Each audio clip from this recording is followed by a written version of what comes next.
Hey y'all, I'm doing a second video. I am really sorry about the prior video, guys. I guess I had the camera crooked. I'm sorry. So we're gonna get another few pages done because I had to do a redo. And so I want to get them all in order and they're gonna be on the playlist, okay?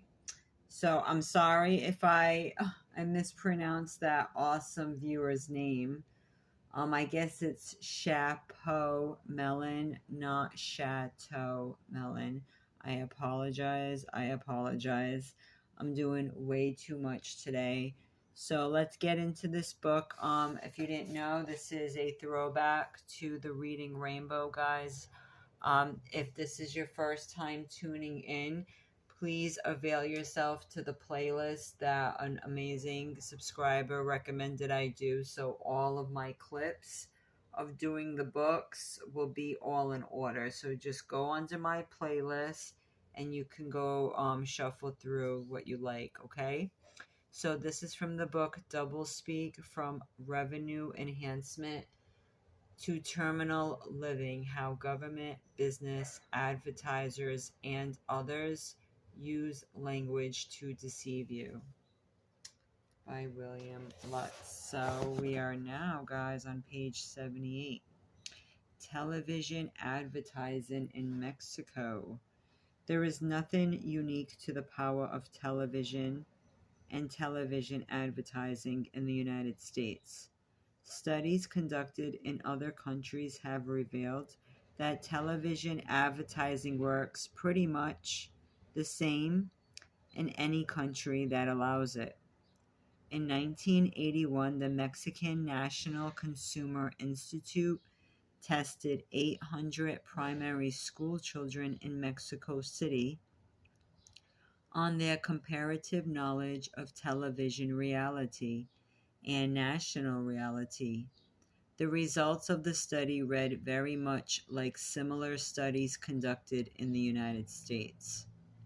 The children spent an average of 1,460 hours each year in front of the television, compared to 920 hours in school. Imagine that, guys. They could answer 73% of the questions about television correctly, but they got only 38% of questions about their country correct.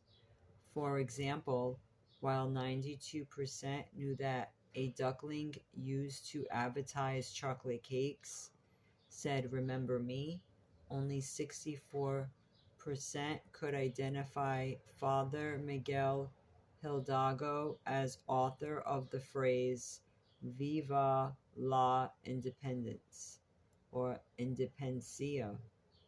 While 96% of the children could recognize television cartoon characters, only 19% could recognize the last Aztec emperors.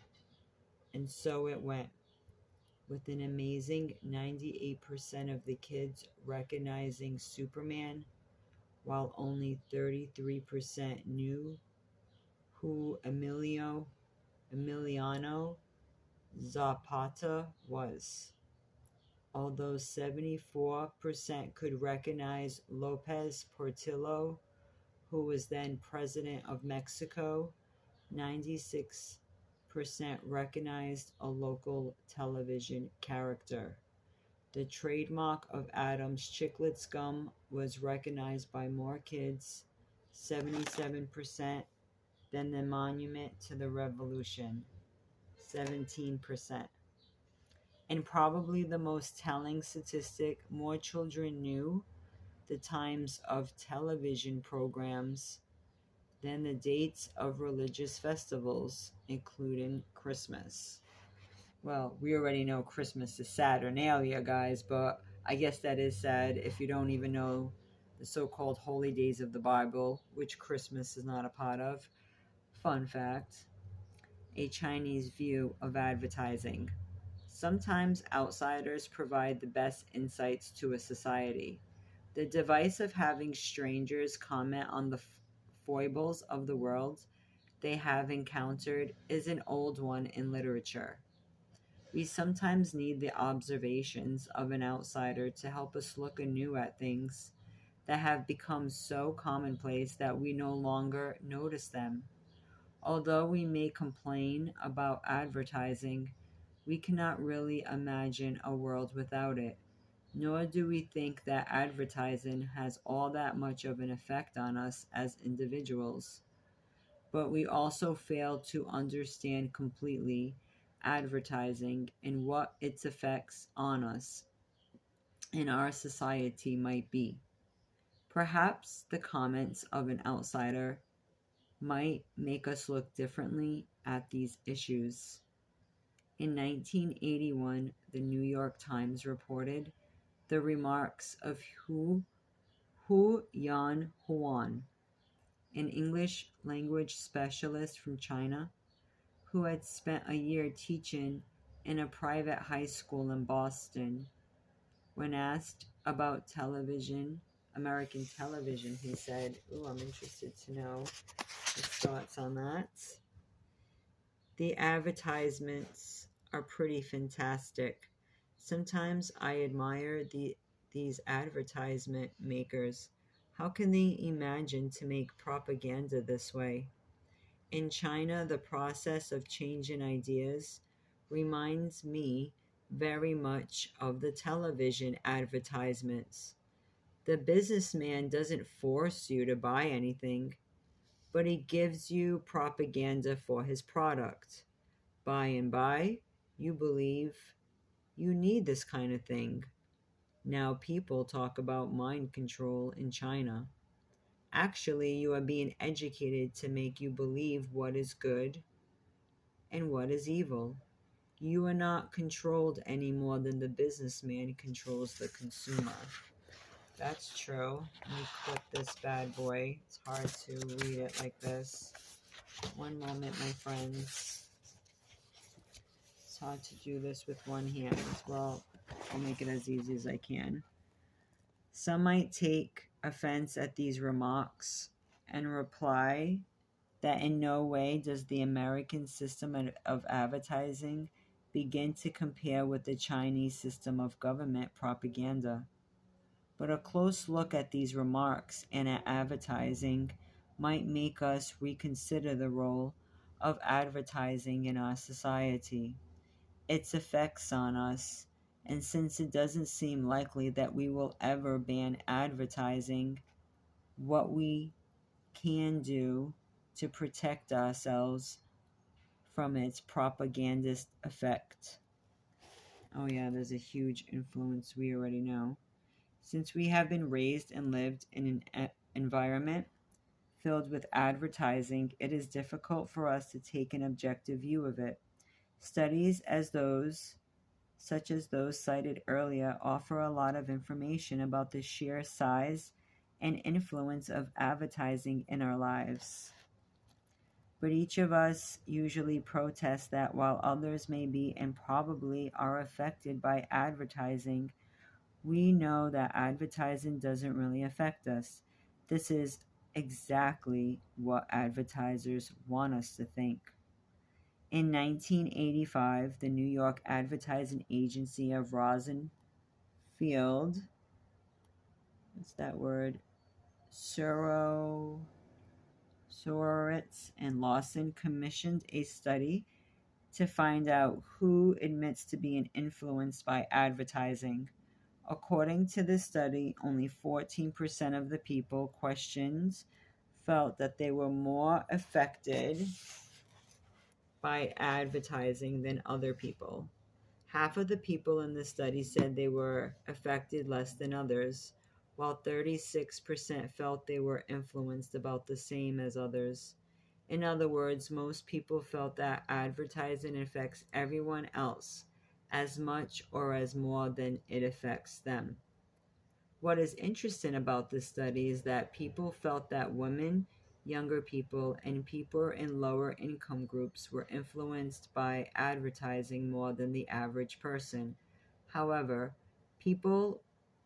while women, young people, and low income people agreed that people like themselves were more influenced by advertising than other groups, individually they felt it didn't apply to them.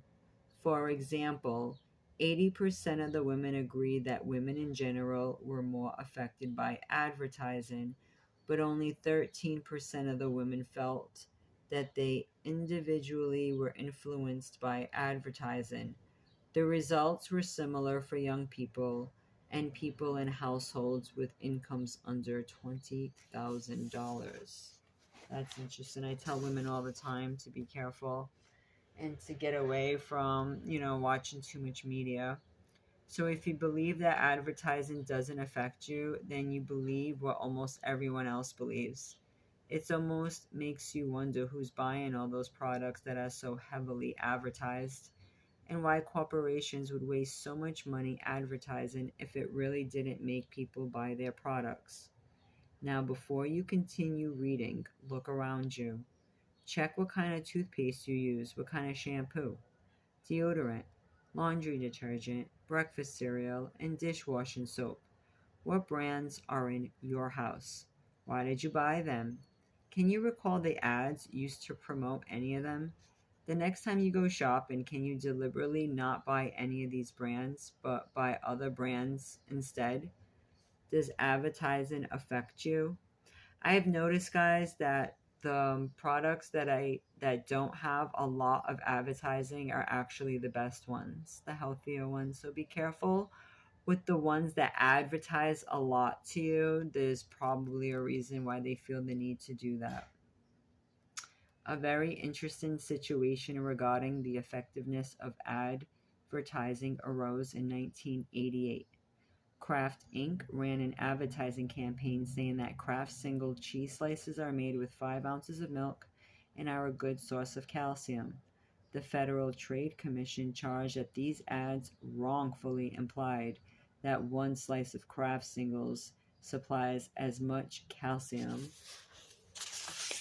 as 5 ounces of milk. Now comes the interesting part. In defending its advertising, Kraft said that the claim was true and that even if it wasn't important to shoppers. That's awful. Therefore, the advertising claim to which the FTC objected really didn't help sell cheese, so no consumer was misled and there was no case. Of course, you might want to ask why Kraft spent all those millions of dollars on advertising that doesn't work.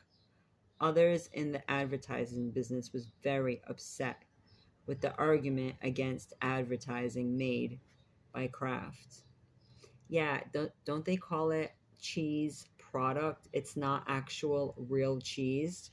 And when you look at the word Kraft, really just think of witchcraft. They are doing double speak even with their darn names. So we're going to leave it on page 82 and we're going to pick back up on advertising and reality, because that's going to be quite a chapter. So we did pretty good, guys. We made it to page 82, and I wanted to really get this to you without being all crooked. I felt so bad. I viewed a little bit of that video, and I guess I had the camera tilted the wrong angle. I apologize. It wasn't recording like that, of course. But I'm sure if you watch that particular video on the phone, you can just turn your phone upside down. Worst comes to worst, you can just listen to the audio. At least you can hear me clearly as opposed to the first time. And I'm talking about the video that I uploaded prior to this one. And it will be in all succinct order on the playlist. Okay, so I really appreciate you. Chapeau Melon, I'm sorry, I was calling you Chateau. Um, so please forgive that. I read pages 64 to 69 today. So that's the one before this one, and I guess it was a little wonky, so please forgive me. We'll continue on. Doublespeak, from revenue enhancement to terminal living, how government, business, advertisers, and others use language to deceive you.